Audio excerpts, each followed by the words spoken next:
ತುಳುನಾಡಿನ ದೈವ ಸಂಸ್ಕೃತಿಯಲ್ಲಿ ಪಿಲಿಚಾಂಡಿ ದೈವದ ಸ್ಥಾನ ಅತ್ಯಂತ ವಿಶಿಷ್ಟವಾಗಿದೆ. ಪಿಲಿ ಅಂದರೆ ಹುಲಿ. ಈ ದೈವವನ್ನು ಹುಲಿಯ ರೂಪದಲ್ಲೇ ಆರಾಧಿಸಲಾಗುತ್ತದೆ. ಪಿಲಿಚಾಂಡಿ ದೈವವನ್ನು ಪ್ರಾಕೃತಿಯ ಶಕ್ತಿ, ಧೈರ್ಯ ಮತ್ತು ರಕ್ಷಣೆಯ ಸಂಕೇತವಾಗಿ ನೋಡಲಾಗುತ್ತದೆ. ಜನರು ನಂಬುವುದೇನೆಂದರೆ ಪಿಲಿಚಾಂಡಿ ದೈವವು ಕಾಡು ಮತ್ತು ಗ್ರಾಮದ ನಡುವಿನ ರಕ್ಷಣಾ ಗಡಿ ಕಾಯುವ ದೇವತೆ.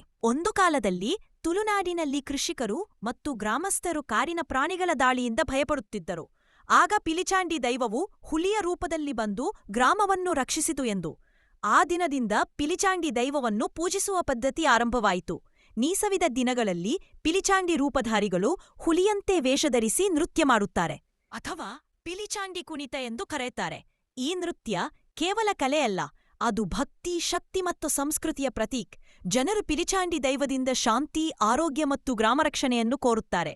ತುಳುನಾಡಿನ ಈ ದೈವ ಪರಂಪರೆ ಇಂದಿಗೂ ಜನಮನದಲ್ಲಿ ಜೀವಂತವಾಗಿದೆ.